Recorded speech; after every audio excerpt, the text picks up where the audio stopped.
for me, it has to, you have to get Isak in to win the title. I still believe that you need, mark my words, Gay in your defense. As much as I might not like it, you need him there, because I do believe Van Dijk is just getting true to that. Well, is it World Cup next year? Yeah, he's getting true to them. I'm not saying he's going to play poorly. I can see him oozing quality, but he's not the Van Dijk. Even though he had a bit of an Indian summer over the past this season, because the season before he was looking like he's on the ropes. But Affinity Xtra, be extra. The views and opinions expressed in this podcast are personal and do not necessarily represent the views of Affinity Xtra.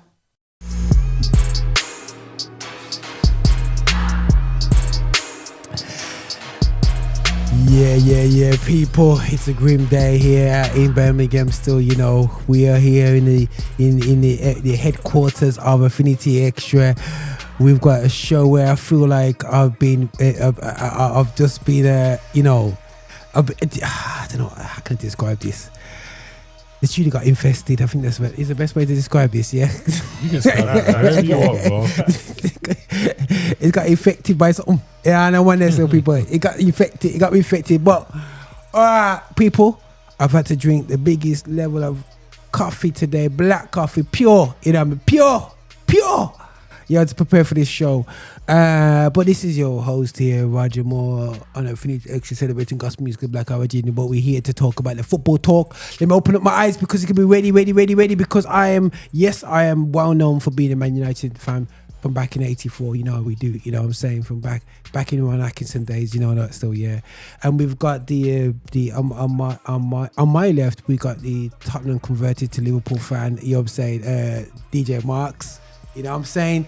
And on my right is the once-time Birmingham City fan. He's sporting Liverpool. He didn't listen to him Tada, and he's out here, Mr. Haych.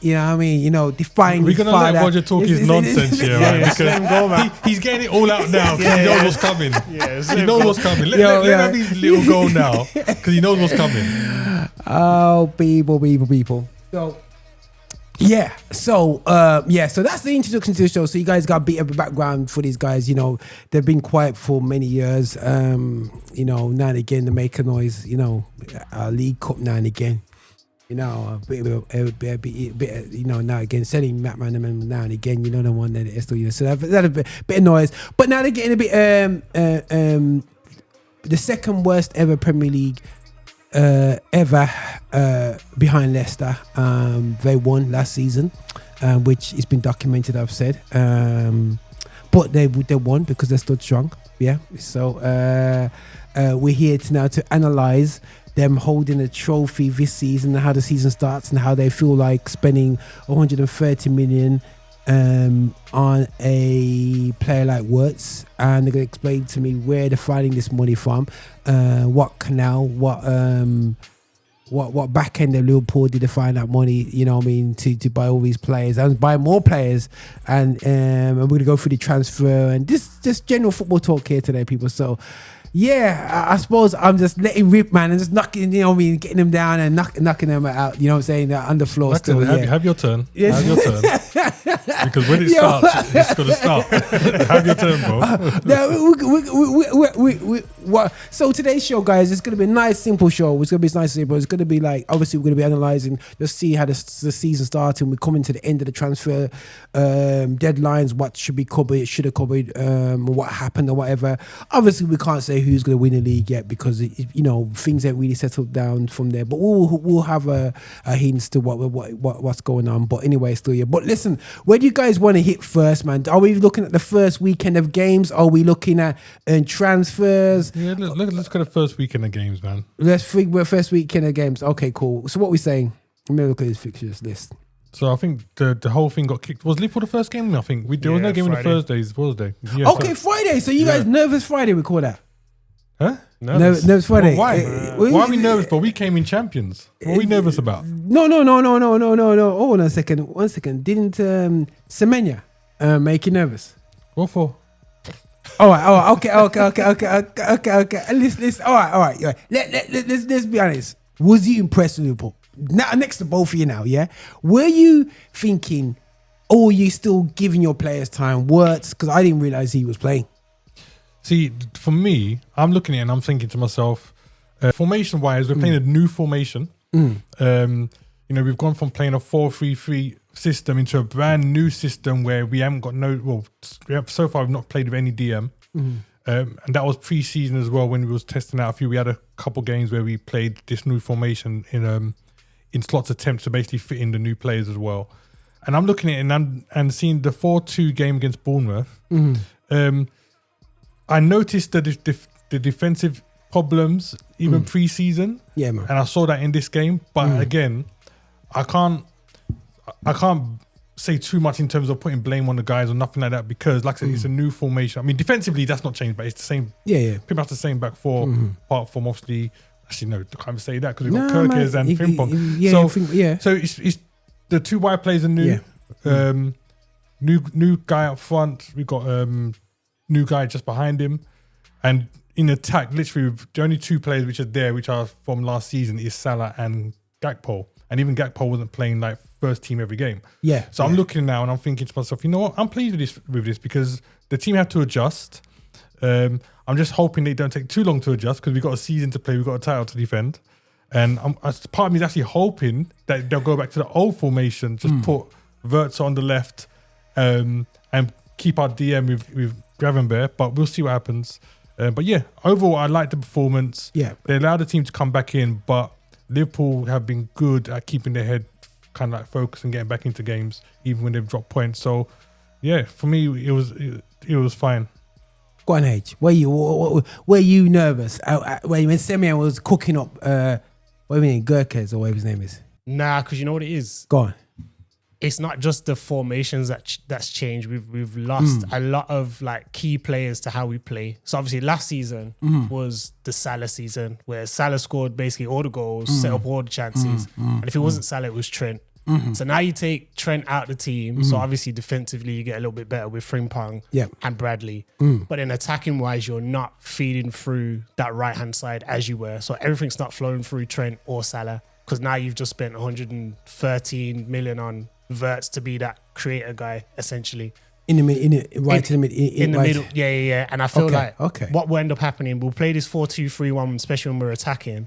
But then when we're defending, we'll kind of switch to kind of Wirtz kind of tracking over to the left, Szoboszlai or McAllister kind of tracking over to the right, and then Gravenberch kind of holding in that centerpiece where things don't kind of go through him.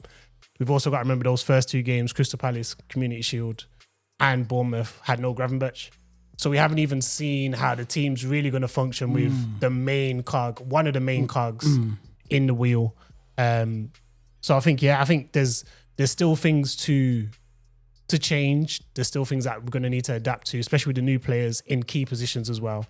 And I'm happy with that win. I think some of the new players did look great, especially from an Ekitike standpoint of view. You know, goal and assist in his first, Premier League game is not something to be looked down upon. But I think we've got a lot of adjustments to do, and I think Slot's trying to get kind of his way of playing with the new players, which is going to take time, as it normally does. Okay. Even though he's been the season, he was living off the Klopp fumes last season. You see, right. So why do you need Isak? Everyone quite, you don't. I don't see. This is my opinion, right? I think you guys messed him up, innit? No. My thing is this. Forget about the whole Liverpool Isak thing. How can you forget it? Let me answer your question. Go. I think when you're talking about a team that's pushing for the title, regardless if you're Arsenal, Liverpool, Man City, Chelsea, you need a top striker. Regardless, Salah's not a striker. He's an attacker that's got us a lot of goals last season, but he's not a striker. Okay, you know what I'm saying? And the guys that we've been playing up front for the past couple of seasons, we're talking about Jota, who was always getting injured. Rest in peace for him. Yeah, man. And Nunez, who you'll get like a goal every 15 games. But yeah, for me, I feel every team needs a top striker. Yeah. Do you know what I'm saying? And I'm talking about a striker that's going to get you 20 plus goals a season. We've got Ekitike. He's looking good, but he's not proven in the Prem. Isak is proven in the Prem. We're bringing Isak in, for me, especially with the way the team are trying to come together. I feel like we'll definitely get the goals we want from Isak. I would hope we can get some goals from Ekitike as well. But like I said, he's just coming to the Prem. Yeah. You know, he's not proven. He could have scored that goal and then go for the next few games and not score any goals. Yeah, because Isak knows how the Prem works physically, tempo-wise, all that kind of stuff. I think he would have an easier job adjusting to the team. And even if Ekitike literally hits the floor running and he does bang off, I think you still need to have a backup striker anyway. And I think Isak should be our first striker if we can get him. And Ekitike would be the guy that would either come off on the bench or if Isak gets injured. That's how I would see it personally. All right, H. You seem like you agreed with me about you messed up Isak. No, we didn't mess him up. So what? So if you read the reports, so who made the bid? No, so if you read the reports from Craig Holt, who's the Newcastle reporter and stuff. Okay, cool. He's basically saying that Isak had a conversation with the people that were higher up and they agreed, yeah, you deserve a new contract. You scored all these goals, X, Y, and Z. Yeah. Amanda Staveley, I think her name was. Okay. Her and this other guy end up leaving. Paul Mitchell ends up coming in, sporting director, and says, we ain't giving you no new contract. You got 4 years left. Even though he was banging off scoring goals. Yeah. So Of course. last year. Yeah. So obviously then he's gone, if I ain't getting no new contract, I'm leaving. To go, to go to new, go. Obviously press conferences this week or today. Eddie Howe's like, we've had conversations. We spoke about his future. So clearly Isak's told him, listen, I'm trying to move. Yeah. That's nothing to do with Liverpool. Okay. We haven't said to Isak, do all these things, try and get a new contract. If not, come to us. We've just said we would be interested in the player. Yeah. We bid because we were like, this is what we would start at. We're not going to give you the whole shebang, especially if Newcastle 150. Yeah, especially if Newcastle can't sort out all their strikers that they're trying to go for. Don't really make sense because you still reject it, and it's just like. But Newcastle wanted Etikite, or whatever his name is. So I think that changes because Jota then passes away. So I think it's like, I think ideally we would have just got one of them, and you probably keep Jota and lose Nunes. So you kind of say, if we can't get Isak, we'll get Ekitike. Now you've got Ekitike because Jota's gone. Nunes was always going to move on from anyway. Now it's like, we can get a game changer on top of Ekitike. But hasn't Chiesa given you a fee for thought? Chiesa coming in. But he's not a striker. You need two strikers. We've always had two strikers. If it's not Nunes and Jota, then it's Jota, Nunes, and Firmino. Do you know what I mean? You need two strikers, especially at the top level. You need to be able to rotate the minutes. It's not like they're playing just the 38 games in the Premier League now. We're playing 50, 60 games throughout a season. Isak's already shown that he can't do that for a season. So you're going to need someone who's of a similar ilk. Who can step in and play and can score and stuff like that. So I think with the Isak thing is, my opinion always is, if you can sign game changers, get them. Yeah. Okay. Regardless of where they play, regardless of how much it costs. I like Ferguson flex, No, because exactly like the Rios, the Roonies, if you can sign the game changers, get them and get them when you can. Because what's going to happen is next season's going to come if Isak doesn't leave. Barcelona, Real Madrid, all these other teams are going to now come in, and now it's like we're not his preference of choice. We're just a preference at the moment because no one else can really afford him. And we're the champions. That might not be the case next season. So bear in mind, people, you might listen to this podcast and Isak might be a Liverpool player. You know what I'm saying? I don't think we need a striker of his ilk at the moment at Old Trafford because we're kind of fully loaded right now. Fully loaded. We definitely report. Right. Money on the table. Obviously, you guys are, how much do you feel you're going to put down the table before the end of this transfer? I think for Isak. How much are you comfortable? How much are you comfortable with Liverpool? Will Liverpool go 150? Liverpool, I think, will probably stick to about between the 100 120 mark for Isak. But we could go to 150. I dare say we could even go to 180. But they wouldn't, but we can. If you look at the finances of Liverpool, not just in terms of what we haven't spent over the past few seasons, but what you've gained. But what we've gained, and also don't forget we've sold a bag of players this season as well. To make up that money. Even players that some people are like, who's that? Doak and them kind of man going for like 25 mil. Yeah. So I think we've even like the fact, okay, we got Ekatike and all those guys, but the fact that we can still go in for Isak is because it's like any other business thing. It's like if you know you're going to get a certain amount of money coming in, you can take certain risks. With finances, thinking, okay, we'll pay that extra. Will you spend more than Wirtz? Will you break that? Will you break the Wirtz money? Because I still to this day I don't know why you spend that You much. have to. What's that? Have to? Yeah, You have to.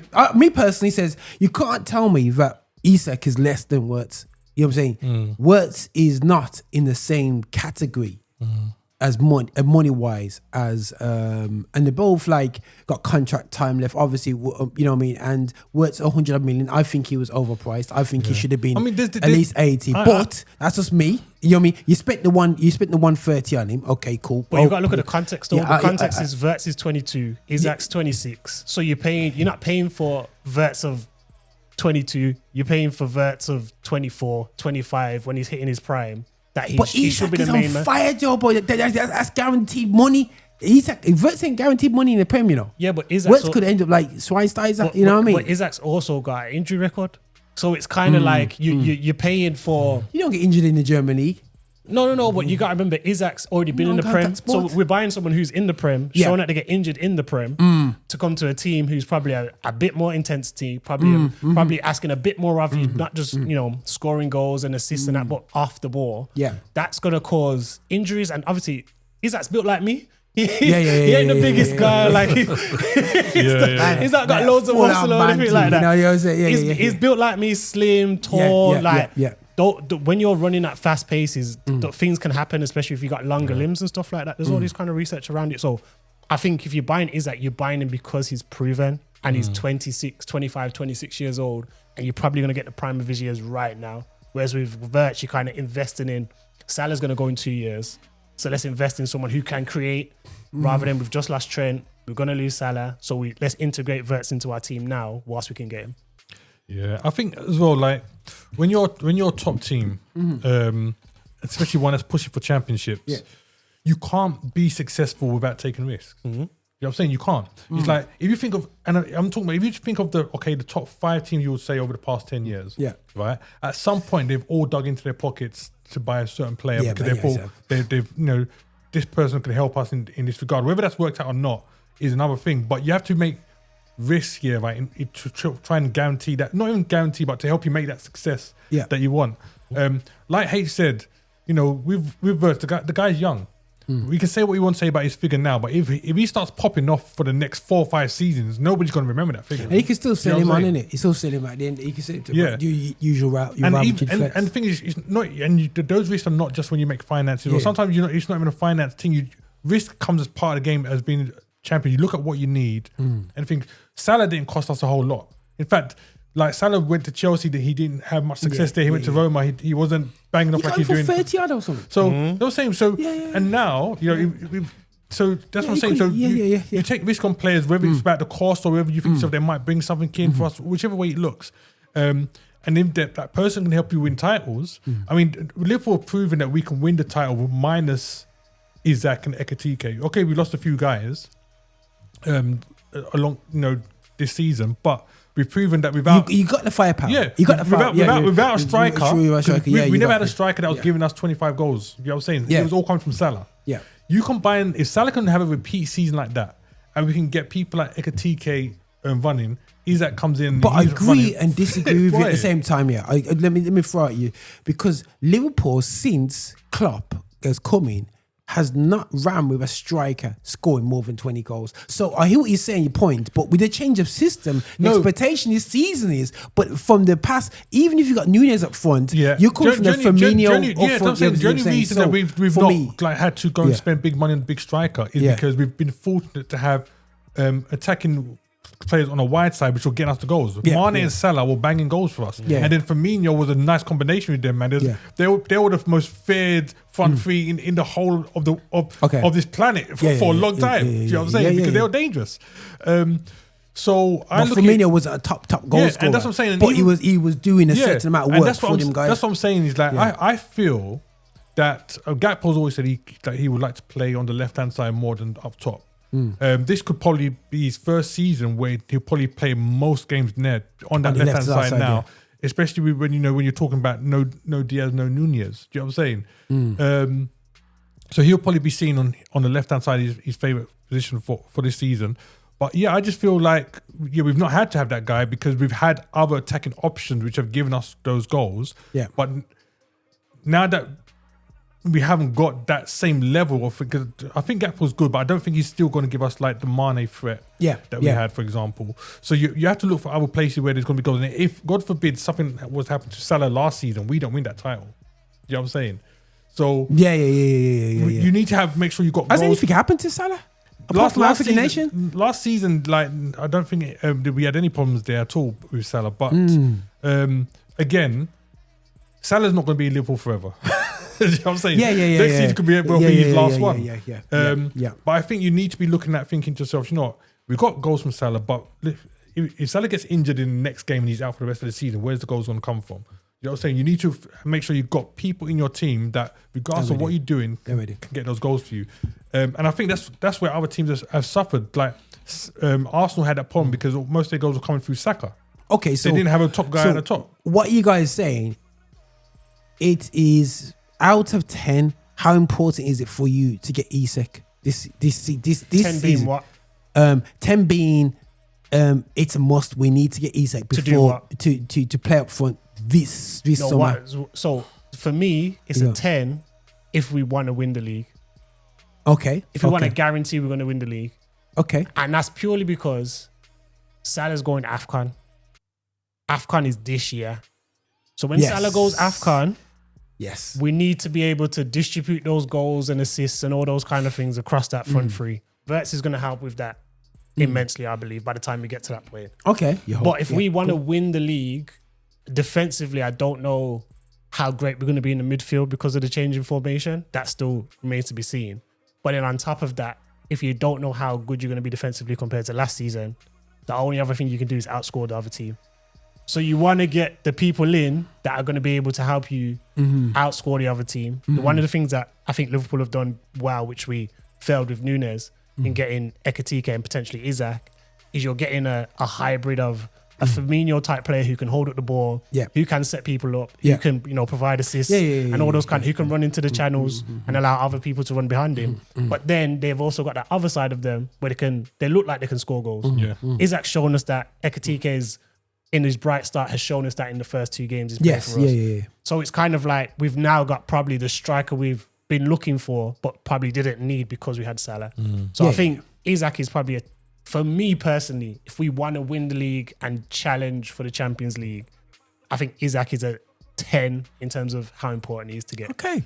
What are you saying? You agree, Mark? Yeah, I agree with that. And I wouldn't say just Isak, a recognised goal scorer. Yeah. Do you know what I'm saying? Yeah. So I mean, I don't know about Haych, but I would have been happy with getting a man like Osimhen there. Do you know what I'm saying? Or some other top striker. The point for me is someone that can come in and can help us get at least 20 plus goals a season. You know what I'm saying?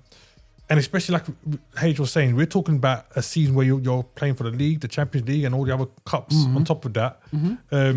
So it's a long season. Do you know what I'm saying? Sometimes like we may not even have injury, but you just need to rest players. You know what I'm saying? So it's important to have those backups that can come in and say, you know what? Salah needs a rest for a couple of games. Let's bring somebody in that can get those goals. So there's all little things to think about. But I'm happy with so far the business that we've done, the potential business, and the result. Oh, we ain't finished the business yet, man. So Isak, they're saying 10 out of 10. Sorry, guys. Not often I get a couple of Liverpool, you know what I mean, floaters out here still, you know what I'm saying? They're just floating to these shows and stuff like that. So yeah, you're not brave out here. Yeah, so they got brave and they got little medal around their throat. But, you know, so they're saying 10 out of 10 at Isak, you know, for me, Bono, I don't agree with that, but anyway, so that's cool. They got the P to do. I know they haven't spent any money for about 2-3 seasons anyway. You know what I mean? So so that doesn't really surprise me what's going on there. Okay, right. I must have giggled when I saw I always get his name wrong. Konate or was he say Konatis? He's I heard you guys call him Konatis, yeah? You know what I'm saying? So Konatis in defense, he's obviously still working, he's learning Spanish.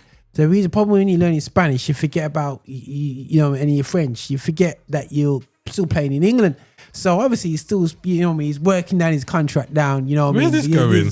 Say so obviously it's clear now that obviously Semenya just left him on his backside the other day. He was a bit shaky, you know. So obviously he's been swayed, you know what I'm saying, by his Spanish lessons right now, you know. And if people, you know, if you want to hear it first, Real Madrid is, you know what I mean, in talks with Canete. Yeah, the first, yeah.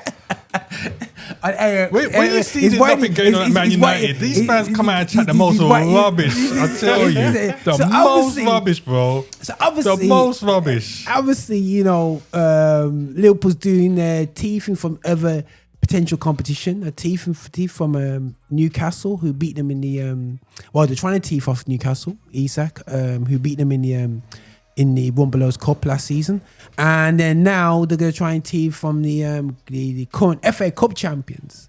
Let's move on from this nonsense. We've talked about Liverpool. We've made our points. Let's move to the Man United game. Man United, Arsenal. Let's talk the thing. We have to deal with this centre back. No, because it's a valid thing, because you guys are about to spend a bag. No. So one thing that Liverpool that we've done this season, because we need to get onto Man United. One of the things that Liverpool have done this season, and we've been doing since Richard Hughes, sporting director, Mark Edwards has come back, is we've said when there's a market opportunity, we're going to go for it. Yeah. Okay. Mark Gay, FA Cup and Community Shield winning captain, 25 years old, England international. Come on now. Yeah. Has a year left on his contract. Steve Parish, Palace chairman, keeps saying, listen, he's not going to run down his contract. We either got to sell him now. We're not allowing him to run down his contract, so we're going to have to sell him now. He signs a new contract. He's saying, I'm not signing a new contract. Cool. So what does that mean? That's a market opportunity for Liverpool. One, because we still ain't replaced Matip, because we had Gomez, Kanate, Kwanzaa, and Van Dijk. And he sold Kwanzaa? Yeah, and then we got a buyback though. We've got a buyback, and we got this 18-year-old buying back quick. Italian 6'5" Leone, who looks serious. Probably looks like the Van Dijk replacement in a few years' time. But essentially, Gay is a market opportunity, and he'll get games. Kanate has shown that he's going to be injured. Gomez has shown that they're going to be injured. So he's going to Gay is going to come in and get a good 20-30 games, easily starting. So centre-back situation, I'm not worried. Because even if you don't get Gay, who's more important? So is Gay important for you to get? I think is more important than Isak. No, because Isak's a game changer. Gay is not a game changer. Gay could potentially become the next Liverpool captain over time. But in terms of, if you had an opportunity, you're not letting in goals against Bournemouth with Gay in your defence. No, but the thing is, I think Van Dijk's powers. Van Dijk's powers is lowering. You guys have seen this gradual. What are we forgetting? Who was the player that didn't play in Crystal Palace game and against Bournemouth? Ryan Gravenberch. Who is Ryan Gravenberch?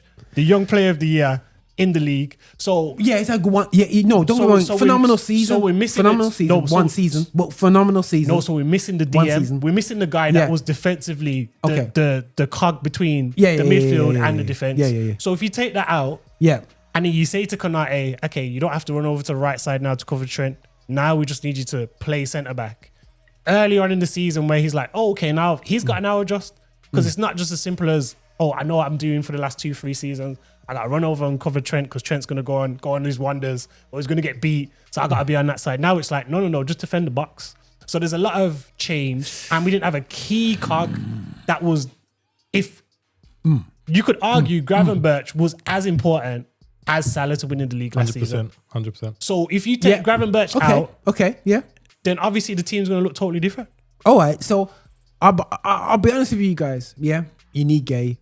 You know the thing is though. I 100%. Just based on the facts here, right? I love my centre backs. I'm a centre back man. I love my centre. Van Dijk's powers.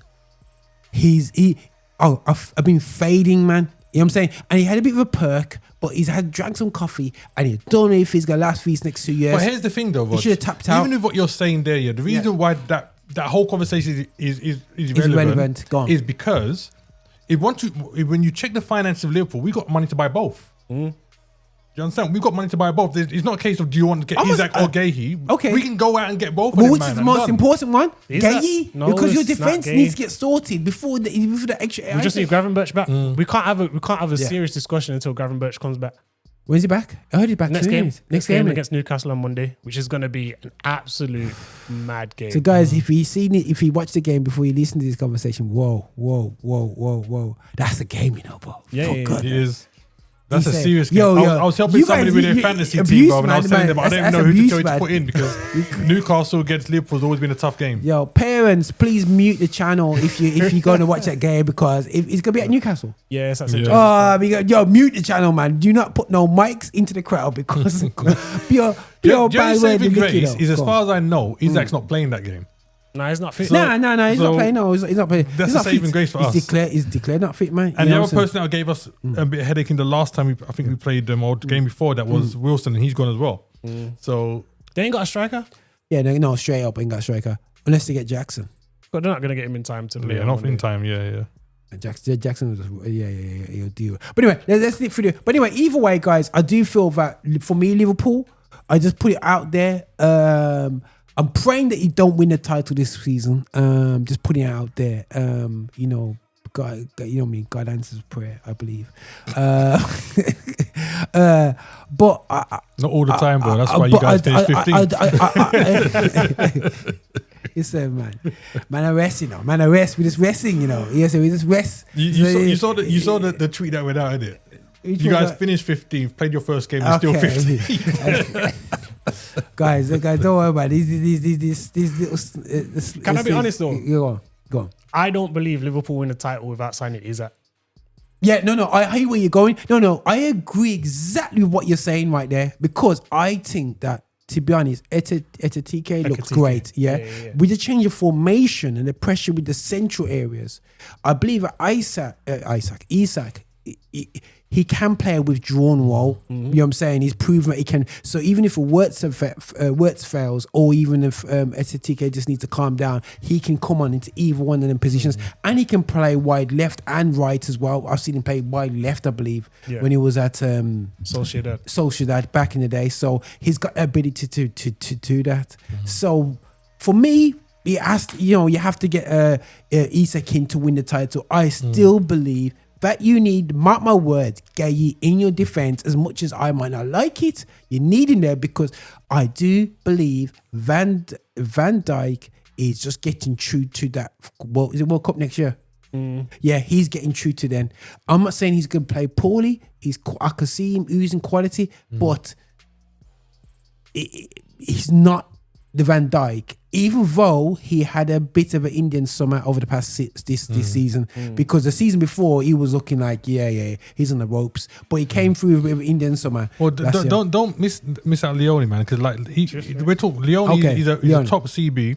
He was playing first team in the CVR last season. Yeah, I heard about that. At his age, yeah. you know what I'm saying, and putting performances in. So even if we don't get Haych, I still feel like he could come in and do a solid job for us. I think at least Liverpool will be in the top two, 100%. Yeah, one or two. The only way, and we'll get to this, if I believe that you'll not get top two, is if Man City does a Mazza.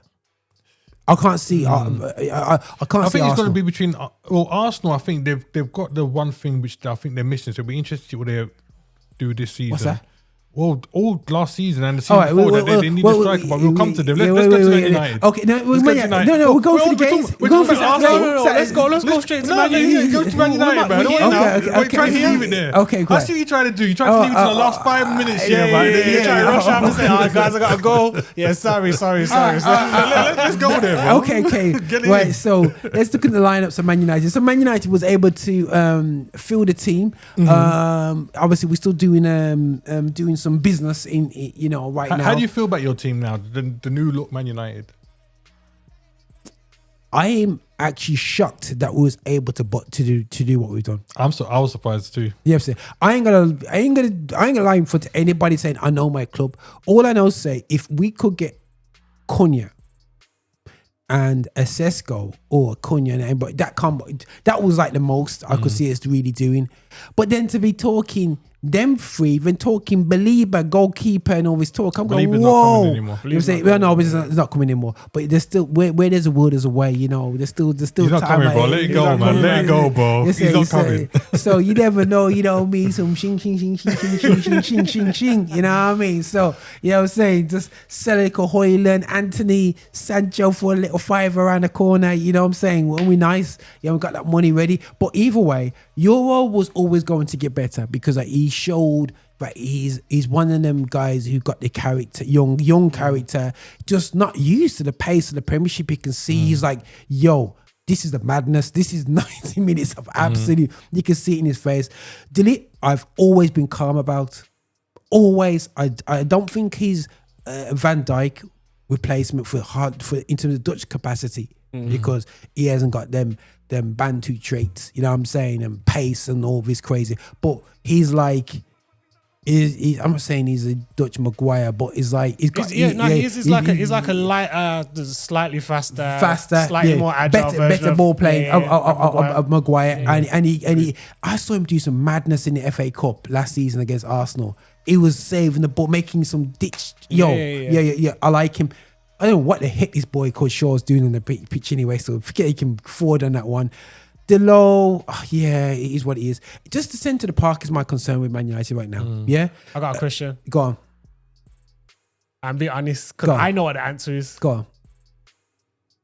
For Man U to really move forward this season. Sell Mano. No. Who do you need to sell? Onana, ain't it? No. Bruno Fernandes. Bruno, bro, you know what? Because when they said he was going, now. Yeah. Because when they said he was going, I was like, everybody was like, run the money. Everywhere was going when the money. I was not saying, yo, it's my cousin. Enough love. You know what I mean? Portuguese, you know how we go here. We all love each other out here still, yeah. But end of the day, still, yeah, he's a spam master. You know what I'm saying? Straight up. He cost us against Tottenham. He cost you against Arsenal? You know what I'm saying? Arsenal as well. He just has this way of just doing something when you're not meant to do it. You know what I'm saying? You know, when you're meant to keep it simple, it goes complicated. You know what I think? I think I've always said from the beginning, he's not captain material. And I think also the pressure of the captaincy makes him do stupid things here, right? Trying to do things just to like... That captaincy should go to like maybe Casemiro. If you want to get a mature person in the team with it, I want to give it to Delete yet. Not yet. I probably would give it to Casemiro in terms of just like maturity and thing. But no, bro, you raised a valid point there about Bruno. You know what I'm saying? Because are you guys trying to make Mount a CF? Eh? Is what? Are you trying to make Mount a CF? Mount played well, you know. Listen, no. Mount has always been that fake Joe Cole. He was like that Joe Cole kind of short Chelsea boy. You're coming through. So when they see him playing there, he always loves to cut in on his right, like a Joe Cole, but he hasn't got Joe Cole's skill level. You know what I'm saying? He played well, man. Yeah. He played all right still, yeah. But I know it looked sizzly when we got Cunha on that side, and then you got Sesko. You know what I mean? Get ready for that, lads. You know what? That's the only one of your signings that kind of surprised me was Sesko.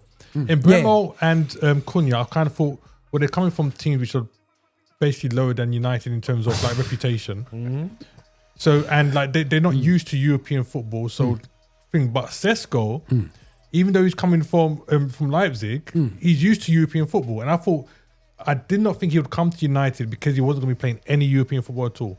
He could have gone to any other club, which was in the Champions League or whatever. But I'm not sure what United offered him, what lies they said to him. Fitted dreams, bro. And the thing is, if you guys don't get Champions League next season, I want to see what he's going to be like because like a player like that, because at Leipzig, he's been pretty much playing Champions League season after season. You know what I'm saying? Yeah. If you guys don't get Champions League next season, like, is he going to really want to do 2 seasons without any European football? Still young, but he's very young, bro. This is the advantage. I think with Man United, if you really look at it, their old players are now are like 24, 25, 26, 27.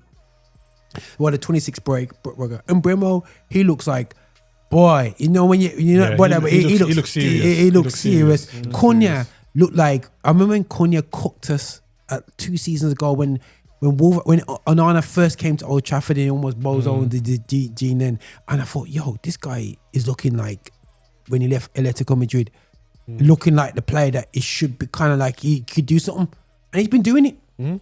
He's coming, and we're getting more strength on our side. Got Diallo coming in. You've got you got Durgo, Dallo. You got things going on there. I do believe Heaven needs to come in for sure, but I can understand him going for sure because of this is. But in the day, so we lost the game because of a goalkeeping mistake. Simple. Nah, you didn't look. It wasn't just that. Oh, Bruno. It was Bruno. Bruno. I think it's going to be interesting to see how Amorim kind of moves forward this season because... Oh, we're talking to a new goalkeeper now anyway. Yeah, but not even just that, because I feel like Bruno, as we've spoken about, isn't a player that fits in Amorim's control system. Like against Arsenal, you were very controlled, played very well. Mount was able to move the ball, even though he would do some kind of crossfield passes and all of that. All of them were timed, like they had something about them, whereas Bruno's kind of like, I just gotta kick it, I just gotta get it out of here, it's gotta go somewhere. I feel like it's gonna be interesting to see when Mainu comes back in, how you then integrate him properly. When Sesko comes in properly, just how does Bruno really fit into that? Because with the captaincy, he feels like he's got to do more, but he doesn't have to now because there's a lot more quality in front of him.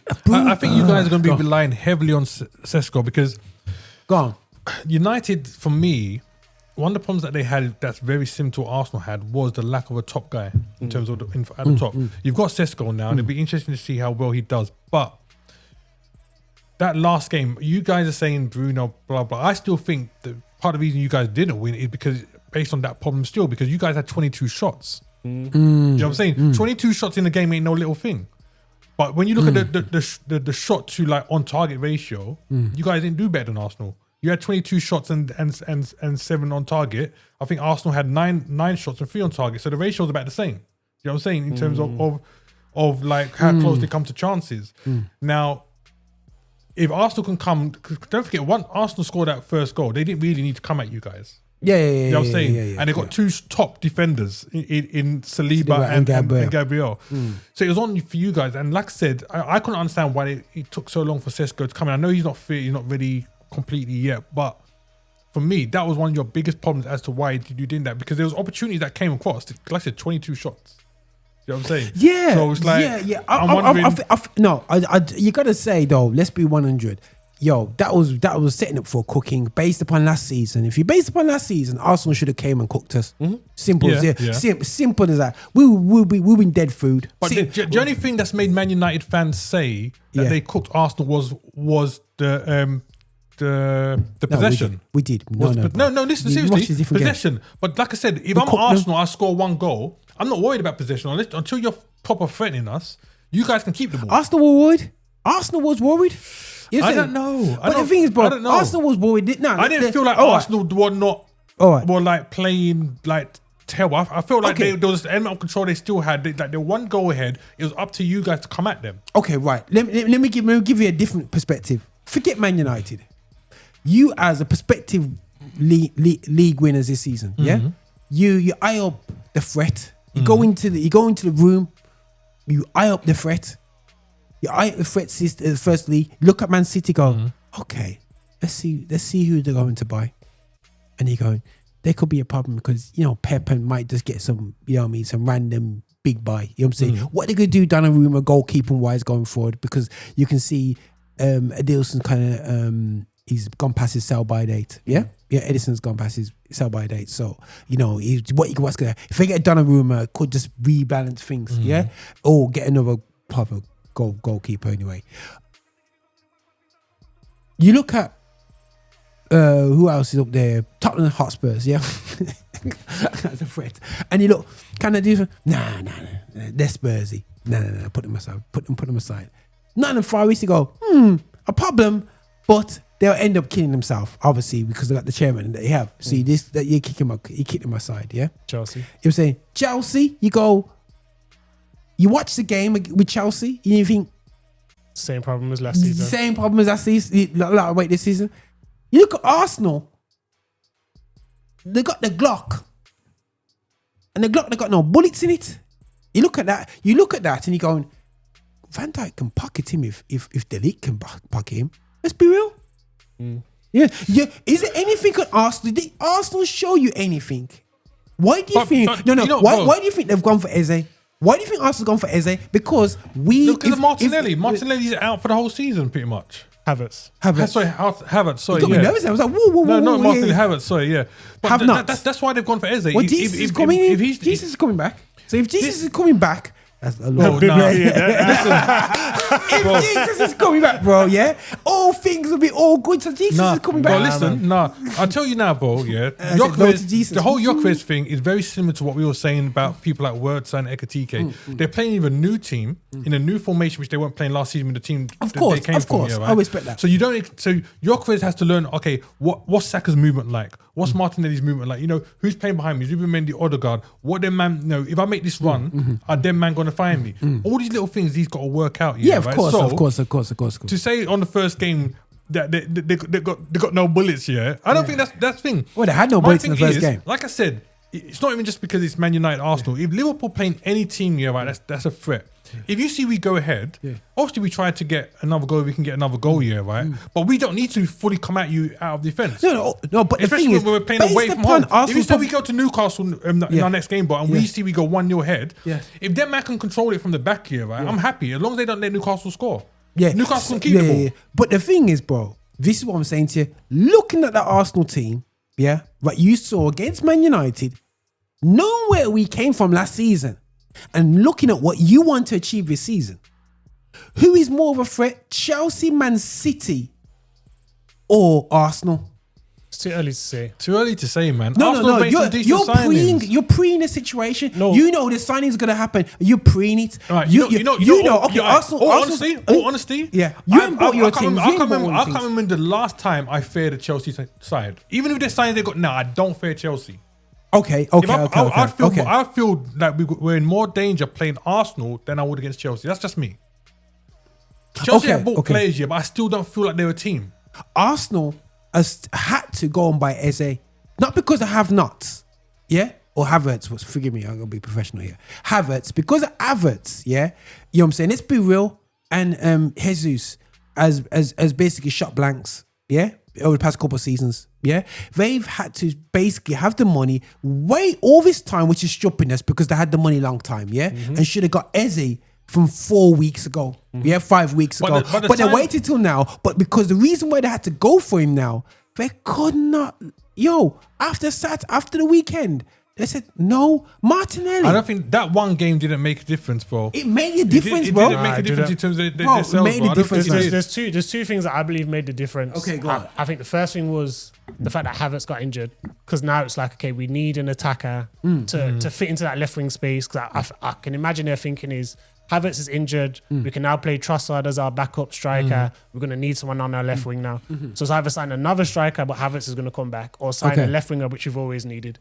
So that's where Eze comes in. On top of that, the second reason is Spurs were literally about to close the deal on Eze. Now, if they close the deal on Eze, you're probably not going to get anyone else to play left wing. You're probably just going to run with the squad that you've got at the moment. So if you can get someone who's a boyhood Arsenal fan, and you've got the money, Yeah, man. and you can speak to Crystal Palace, and where Spurs were like, we can't sign him until after he plays, but you guys can speak to him and say, don't play him, we're going to sign him. There's those two reasons. I don't think Man United played that bad. I think Man United played well, and I do agree with you to the extent where Arsenal, especially along that left-hand side, looked weak defensively. I feel like Mbeumo was getting in a lot. There was the easy passes that were going to Mbeumo, and it was like 2-on-2. It was him versus Gabriel. Cunha was coming in. I do think, like, as solid as we think Arsenal are as the two centre backs, I think the back four is going to be very interesting to how that moves moving forward, because they're going to play better teams. Calafiori and White was getting a bit frowsy at time. Bro, You know what I'm saying? I think Mbeumo had this, for me, Mbeumo was a top player. He's been playing good like pre-season. He played good in He's that game. second to Salah last season. But in that game, I'm telling you, I reckon, because when you're watching what he was doing, right, a lot of the stuff that Mbeumo was doing is because when the ball was coming through, he had the pace to burn people like Calafiori there, yeah, right? Yeah. You play Skelly there, yeah. I'm not saying that he's not going to get past Skelly, but Skelly's got a lot more pace. No, but Skelly got cooked up when he come on the pitch as well. When Skelly come on the pitch, he was getting cooked. Bro, I'm telling you, Skelly in general game in them positions will do better than Calafiori for me. But the thing is, Skelly isn't fast either. Like that's what I've realised about him. He's faster than Like, Calafiori though. He's more of a strength guy. So it's kind of if he can get past kind of Skelly, he can get past Calafiori. I just feel with Arsenal, if we don't sign Isak, they're probably the favourites to win the league.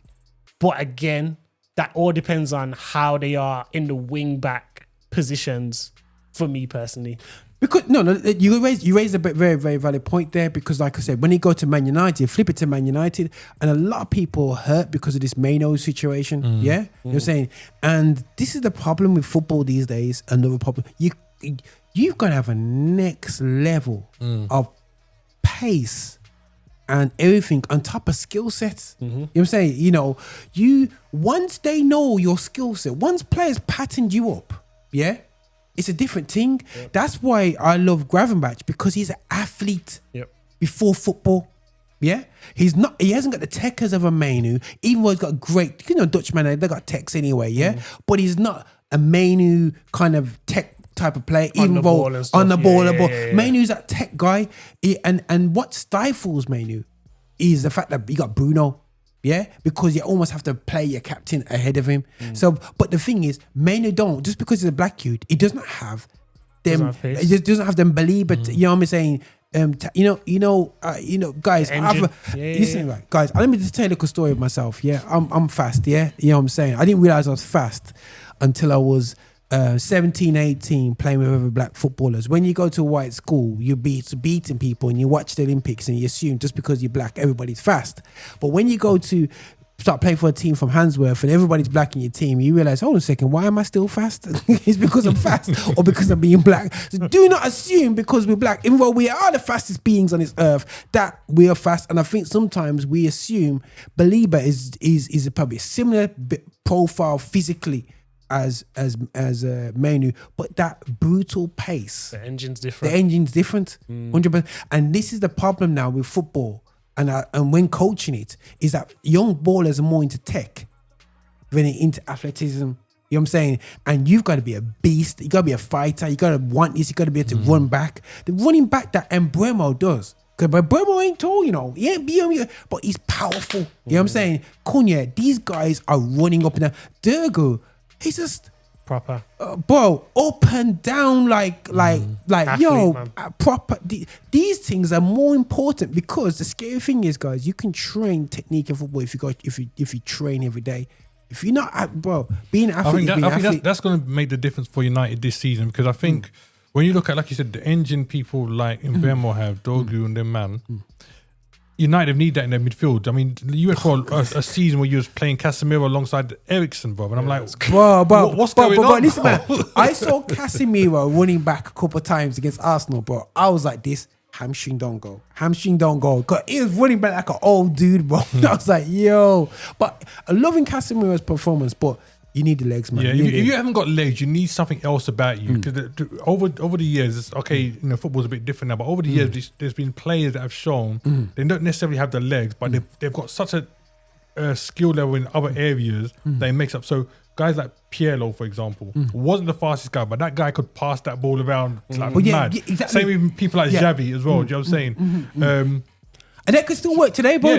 But the thing is, they don't wait for players to come near them. Yeah. They're 4-5 stages, and you can argue, if you actually know Pirlo's career, that he didn't really become the Pirlo that we see later on in his career until later on. You know what I'm saying? Because he was good, but he wasn't special. And ideally, to be fair, Eriksen had some kind of ability like that to be able to whip passes around early in his career. Since he had that. Hard sack, he's not been the same player, and I'm surprised United when I bought him in, it became like it's a free transfer.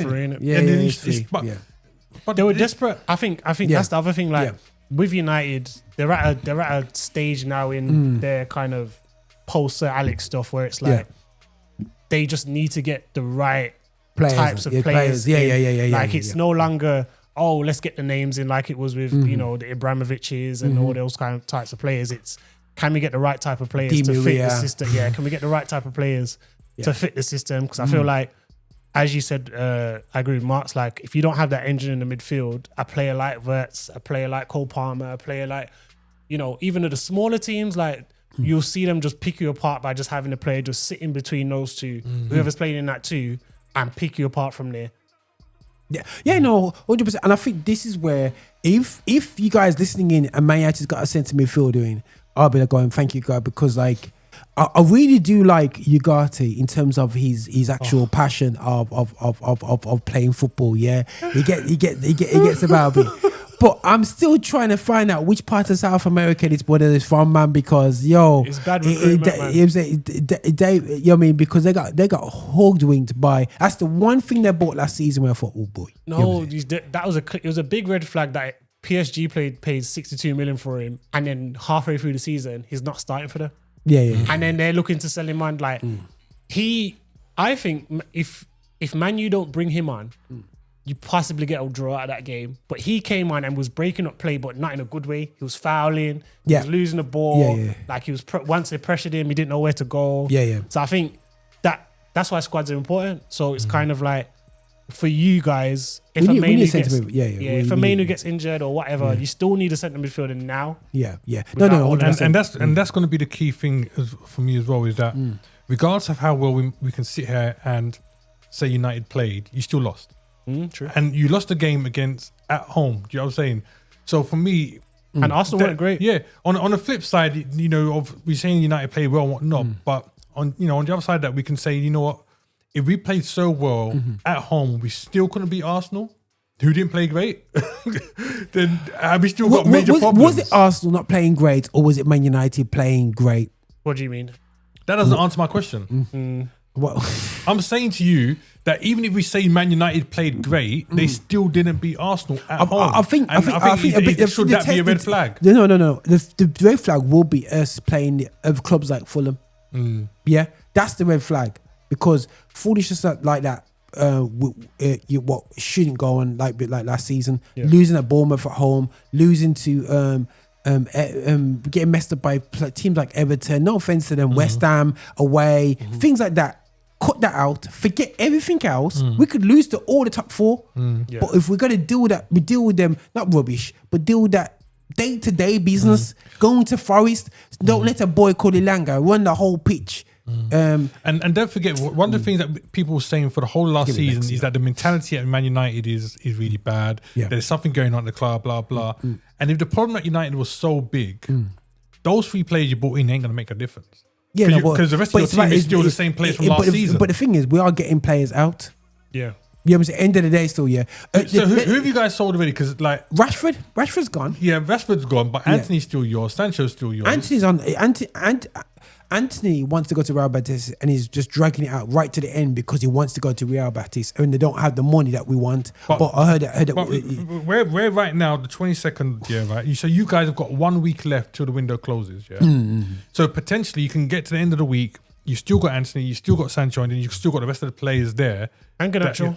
Sancho's got to be real careful. He'll end up being a rotten apple that nobody wants to touch, and he'll mess up his own future of his football career. And he'll be, unfortunately, he'll have the bag in his pocket, being on 350 a week, playing at first division, second division team, because you can get blacklisted as a player. You know what I'm saying?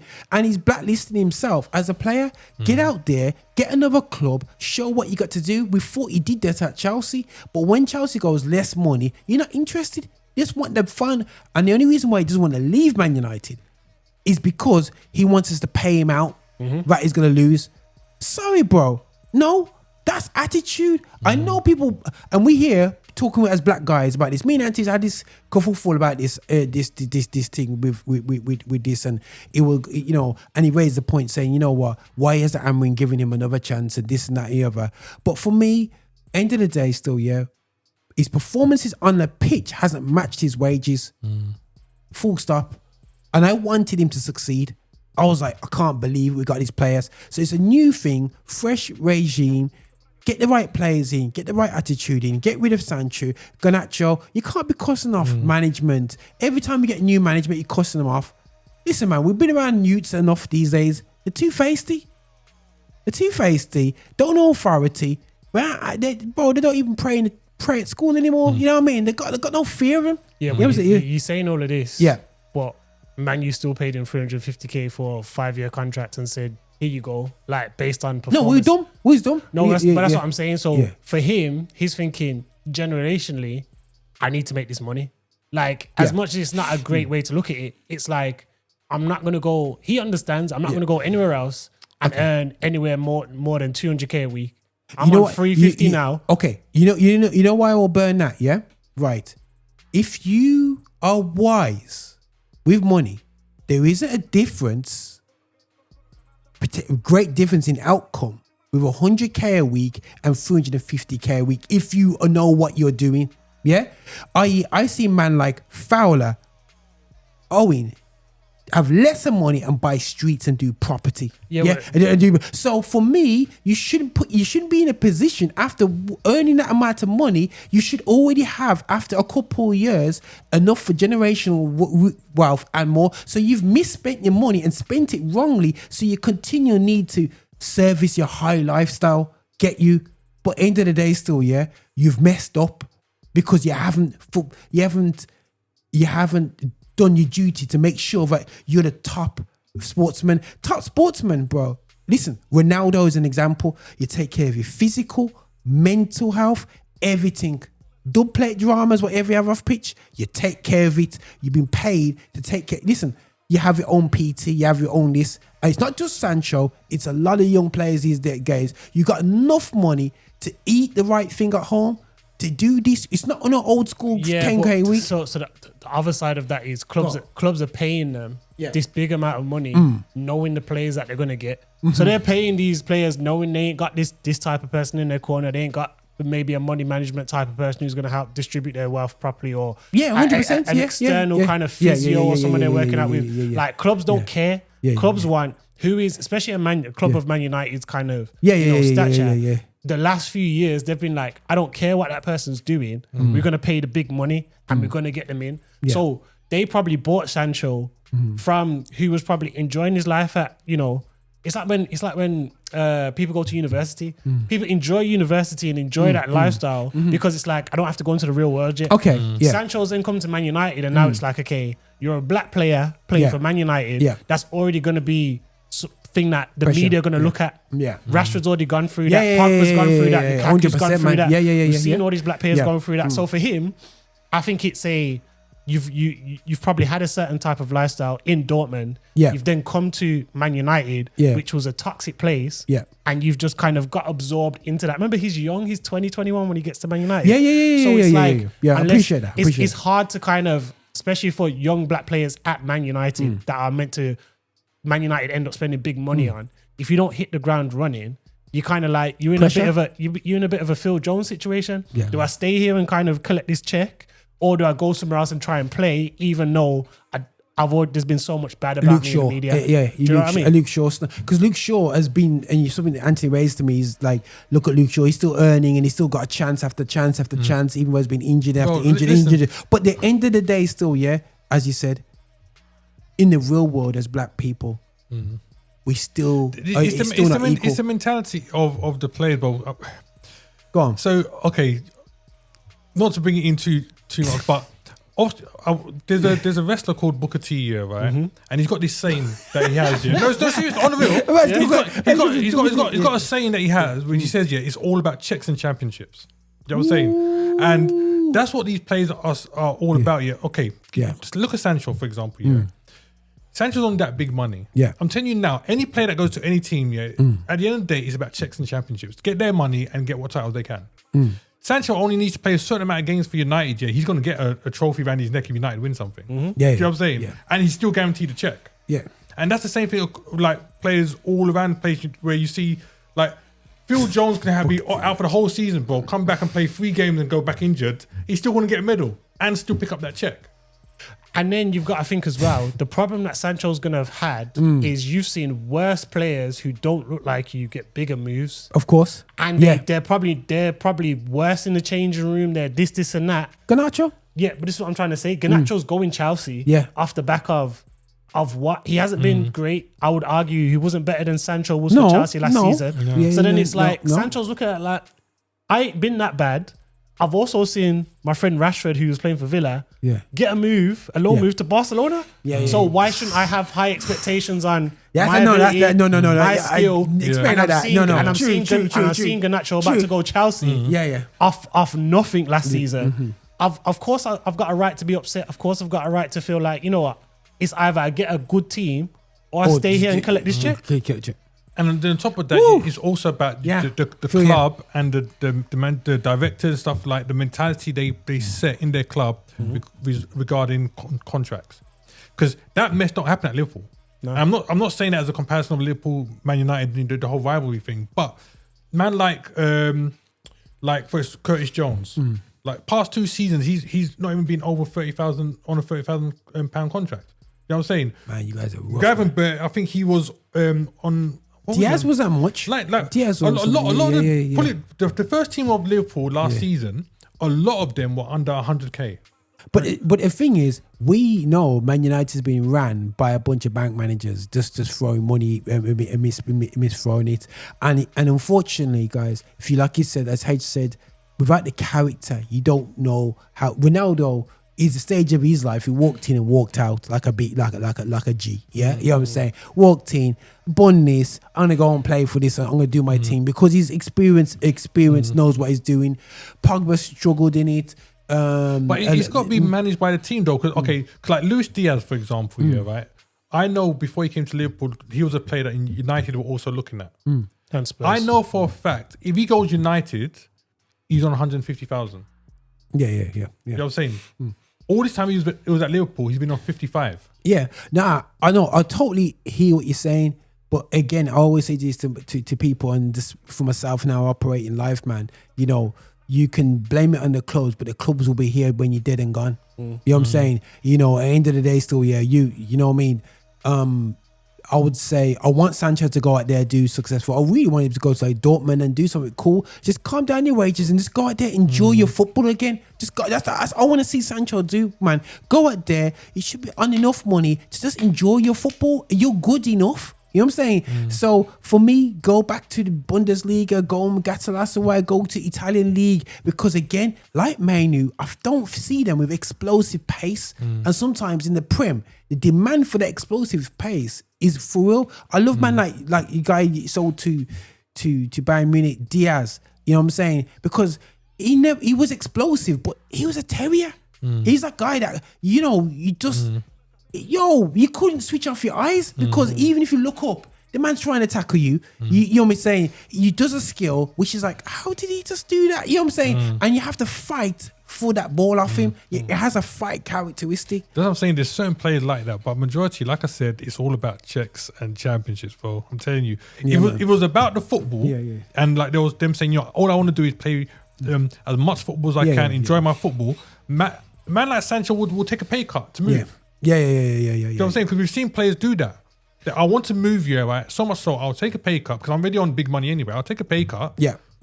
Okay. So if I'm Sancho and I want to get this move, or even people like Anthony and them guys, if I want to get this move, listen, I'm saying, you know, I'm on 350,000. I will go down to 200,000 or less if I'm guaranteed regular football at this club.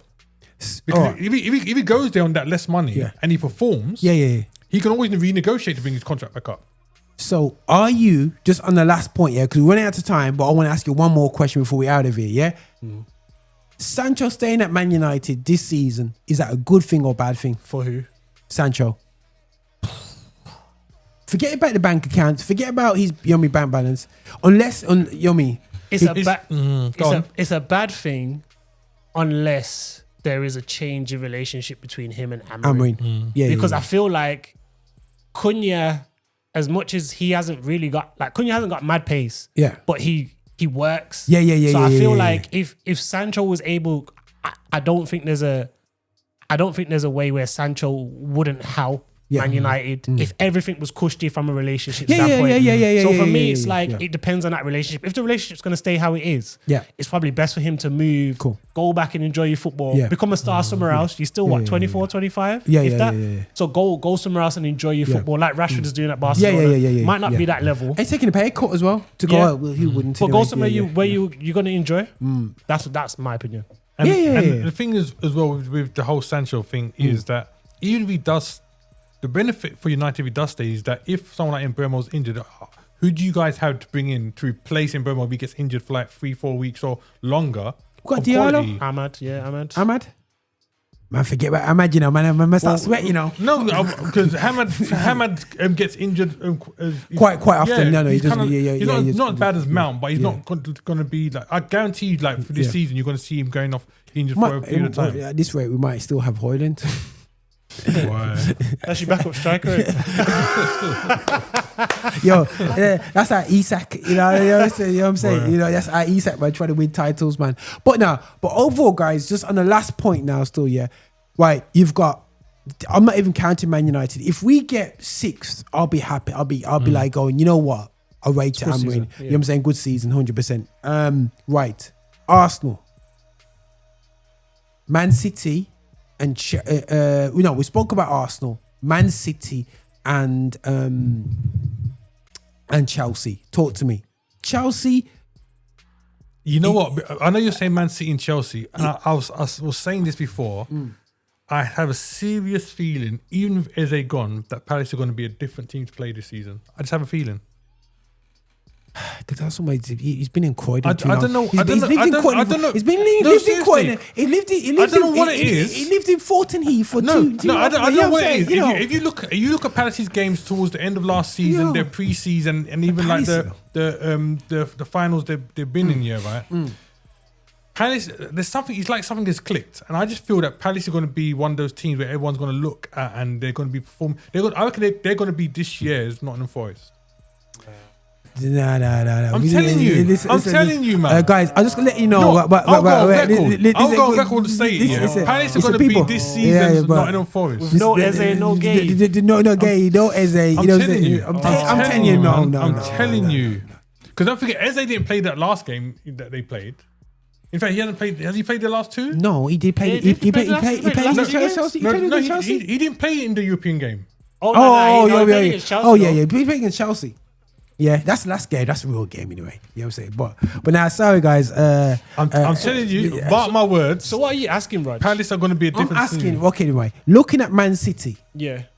Man City are the dark horses of this Premier League. Yeah, that's what I feel. The way they're mixing and matching, Reinders and Cherky are Reinders, a problem. Oh my God. They are big How problems. they got Reinders, yeah. No. Man was sleeping on Reinders, you know. I'm a Milan fan. You know what I'm saying? I wasn't sleeping on Reinders. It's age, you know. It's age. Because he's 28. Yeah, he's like 26 or 27 or something like that. So yeah. I think part of that is like, who really wants to pay £60 million for someone who's 26 who hasn't really... It's Dutch tech. It's Dutch tech people. I think he's cold. I thought he was cold. cold, but I just didn't see how he would fit in the Liverpool team. So once I look at a player that's available and I don't see how he's going to fit my team, I kind of just like... No, he can't fit in your team. But I think City are the dark horses of this Premier League. I think they're going to be a problem. I think defensively they're still shaky. I know they've got Trafford in keeper. If Rodri can get back and be in there again, nah, it's not enough. Their defense is still shaky. Shirky is going to be a problem though. I mean, you think so? Yeah. I think people have been I think the teams around Europe have been sleeping on that guy for a long time. You know. Because I've been watching Shirky play football for a minute, but even to the point that when I play Football Manager, I'm signing the guy. Yeah. You know what I'm saying? I'm signing the guy. You know what I'm saying? I couldn't understand. There's certain players in Europe where I'm thinking, this guy's a baller. I don't understand how he's not good. Like that Naipan that recently got signed here, right? He should have gone a long time. That guy's a baller, young. I think he's like 17, 18. Like there's some decent players. I'm thinking, how are teams not snapping these guys up by now? Even the ones which are older, I'm looking at man like Oshman. I'm thinking, why no big teams going for this dude? But some of it's agent, Like with Usherman, I know it's his agent won a lot of money. And I think with Cherky, people were kind of worried about what's his work rate going to look like in a different league. Yeah, he looks at that ball. That whole that's on the picture. You know, grab up the shorts like this and just stand there, wait for the ball. Yeah, he looks at that. He's a typical North African footballer. Like he's from Algeria, Morocco, Tunisia. Them man, even as the Somalian brothers, they get on the ball. They are smoking, you know, and they'll be playing ball, but they might not track back. Yeah. But when they get on the ball, they're dangerous. So I feel like, because he was available for like 30 mil. So I feel like a lot of teams looked at him and thought, how do we fit this guy who looks like he might be a passenger in our team? He's great going forward, but not great defensively. How's he going to fit in our team? So I think a lot of people missed out on him. But yeah, I think Man City are the dark horses. I think defensively, they are a big problem in terms of like, not in a good way. Nunes still playing right back. He's not going to be good. I know they've got out Noreen and stuff, and he's great going forward. But I just feel like the bigger teams, the Arsenals, the Liverpool, I think and even Chelsea. But I think they'll find I do feel that Donnarumma will be a mistake for them because Donnarumma is not a ball player. Yeah, he's awful. He's not. He's absolutely. He's been terrible. Man book Musiala because he's that terrible. You know what I mean? He's that type of clumsy guy, man. You know what I'm saying? I think they're cool with Trafford. I think Trafford, they've brought him back 22 years old. They've brought him back from, he was in the City Academy and stuff. I think he's fine for you to get third. Yeah. Like I don't think he's a good enough keeper for him to prepare you to get in first. But I think he's a fine keeper. Sneakily, you know what? But sneakily, what if Man United still kept Henderson? Yeah, we wouldn't be having our problems right now. You know what I'm saying? So maybe Trafford is the Henderson for City. But you know what? I'm surprised, even with Trafford and the rumours of Donnarumma, I'm surprised that Man City aren't even involved in that because historically Pep has like baller keepers. You know what I'm saying? And I don't see Donnarumma and Trafford as baller keepers. Trafford is a bit better because when he was playing for Burnley, when Company was there in particular, he was playing a lot with his feet because Company tries to like mold his coaching on what Pep is doing. If for Man City, they would have trained him on their way. But yeah, I think Man City are the dark horses. I think Chelsea just still feel a little bit light or across the pitch. Like it's not even just up front. Like I know they got Casado and stuff, but bar him, everything just feels like keeper-wise, they feel like central defenders, they feel like now, especially now Colwell's out as well. Colwell's out. I just feel they bought a whole bunch of players, but they're not a solid team. It's like I don't feel the threat for Chelsea from Chelsea that I used to. I would feel more scared playing Fulham right now. And you know what? I don't know what they're missing, man. I don't know what they're missing. You know what? And what also makes me go Chelsea? I'm not really worried about Chelsea. Is their pursuit of Garnacho. Like you've just signed, you signed Pedro, João Pedro, Delap.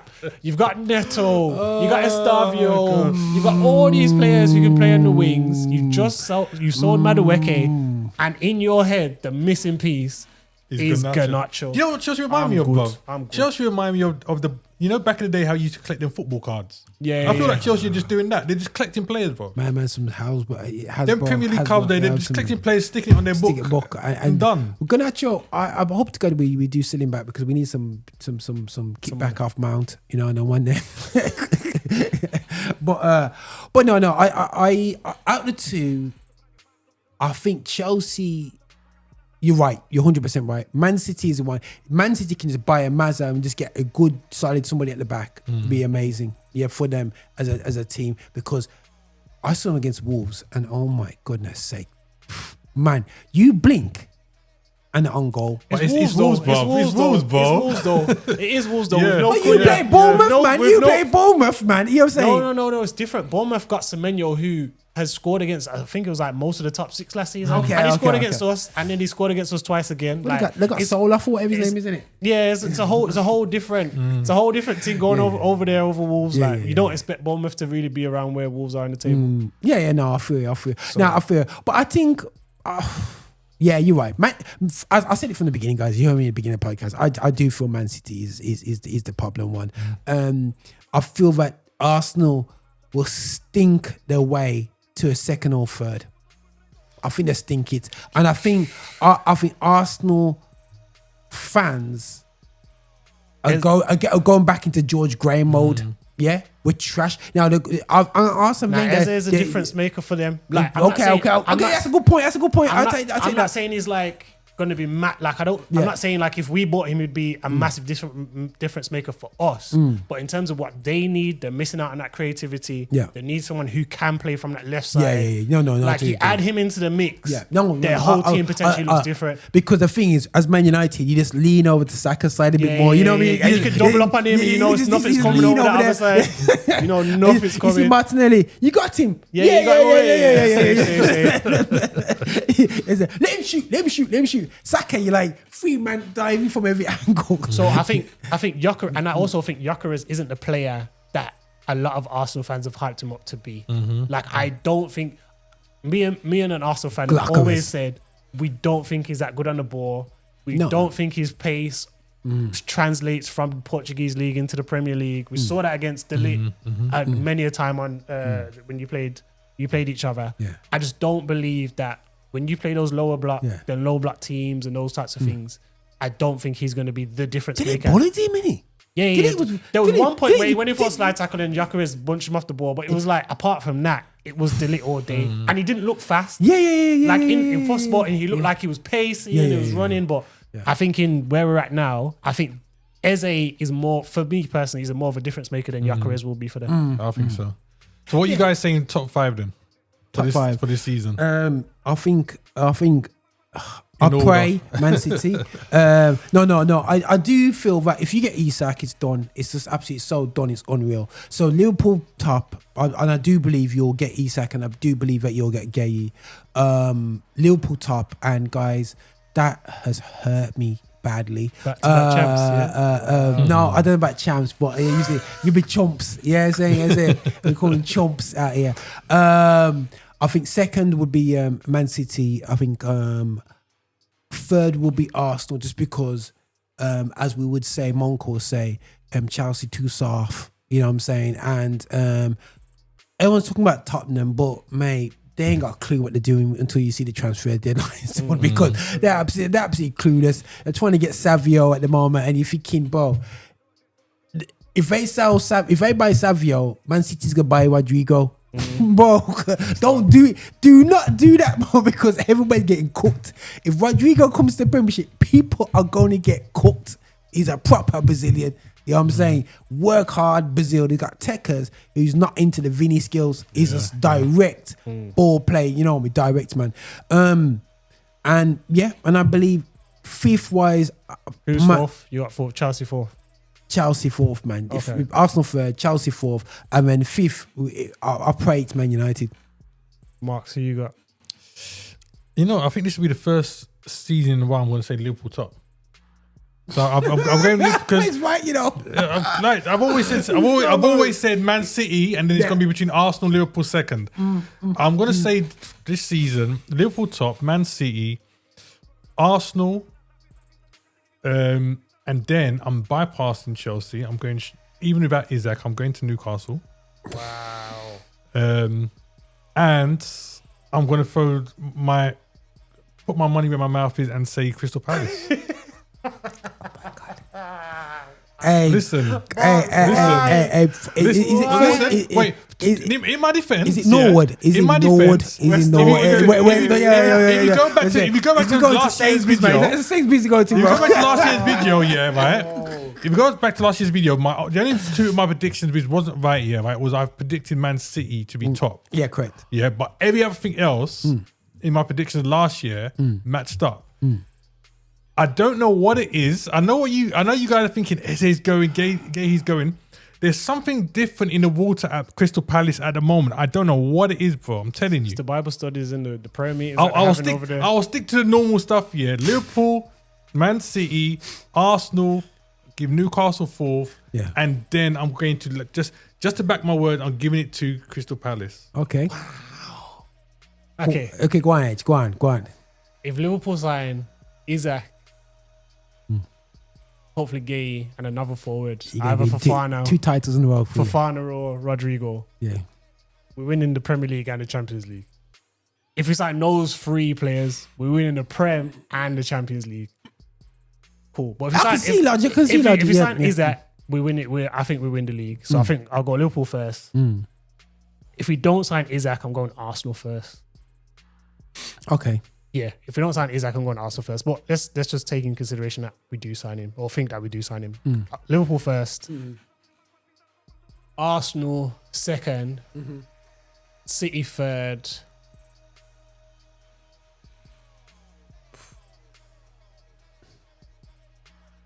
Man United fourth, Wow. Okay. Chelsea fifth.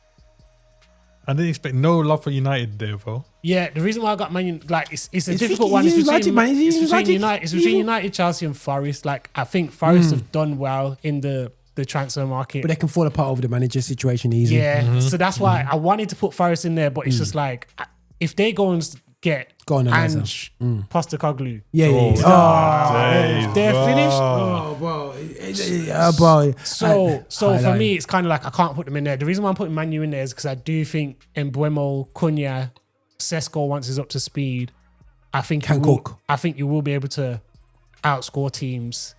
And I think Amorim has, you can see it slightly starting to get a little bit of control. He's starting to get his players that he wants.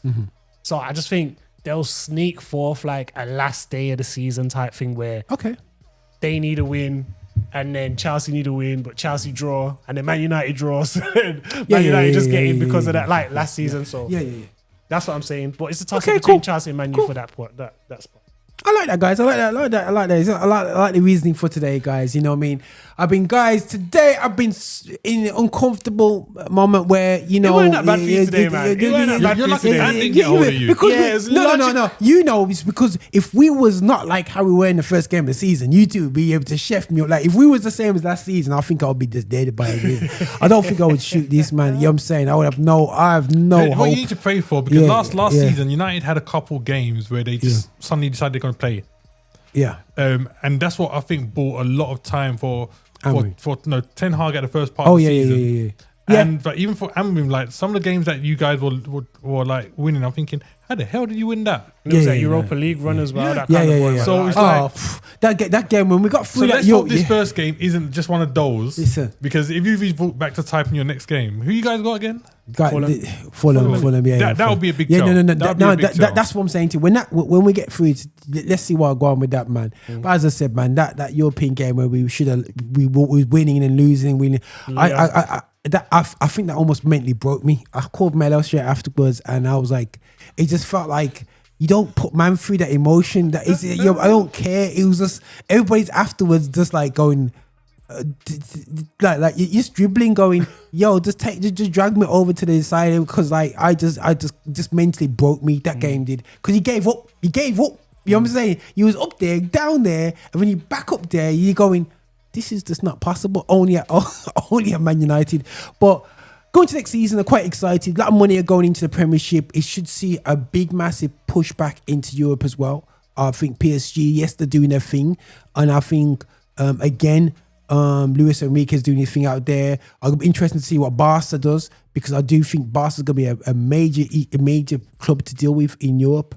100% major. Real Madrid are going to be tripping them up, but I have very fond hopes of what Alonso can do over there. He's not going to get caught up with any drama. And Italian League's the Italian League, and Bayern Munich is going to do what Bayern Munich does, get to the quarterfinals and get knocked out. You know what I mean? You know how it goes, guys. You know what I'm saying? You know what I say, guys. So listen, thanks for coming in. The guys from the fake side of the north, you know what I'm saying? The west side of the north, you know what I'm saying? The west, you know what I'm saying? And we're from the real west, you know what I'm saying? You know, the true Reds out here, Man United, alongside the ones that, you know what I mean, that couldn't get into town. We had to bus left and just end up in the port called Liverpool anyway still, yeah? So, guys, thanks again for your time. Guys, thanks for dropping in. Sorry, because I'm the host. I can lay the last shots in there still. You know what I mean? And we're gonna chop this up. Before you finish, I want to put this. I want to put this thing in there. Yeah, right. What is he? He seems to be chatting a lot. So I want to do this thing with you. Yeah, right. If Man United don't make top 5, yeah, right. You in the podcast after the end of that season, have to wear a Liverpool shirt. Bro, I don't do stupid things like that. What are we scared for? But I am scared. I'm really scared, bro. I'm scared. I just told you straight. I am scared. I am scared. You know what I'm saying? You know, we are not in a position for me not to be scared. You know what I'm saying? You know, listen, I will do it the other way. If you guys get in top 5, I will put a United top one. You do it from a position of power. I'm doing it from a picture of no power right now. You know what I'm saying? You know, so you can do that right now. I have no power to do that. You know what I'm saying? I know the weapons. I win warfare because I pick my battles. That battle is not to be picked. So basically, he doesn't believe United are going to finish in the top 5. Yeah, correct. No? Not at all. I have no faith in that. If we get there, guys, I'm excited. But I ain't put. I'm not betting, man. You know what I mean? I have faith, but faith is by seeing. Man United. And what I see right now, I still ain't got no faith in that anyway. Still, yeah. When you're playing Cass and Bruno in midfield, you're like, yo, blood. You know, faith is being pushed to new levels still. Anyway, still, yeah. But we'll see. But guys, love for your time. Roger, over and out. And Affinity Xtra. Enough love. The RVM Show.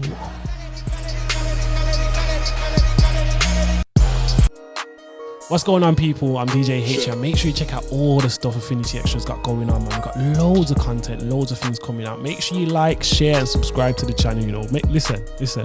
Don't go anywhere. You know, make sure you like, share, and subscribe. Subscribe is the main thing. Make sure you subscribe to the channel, like it, and share it with your brethren. Yeah.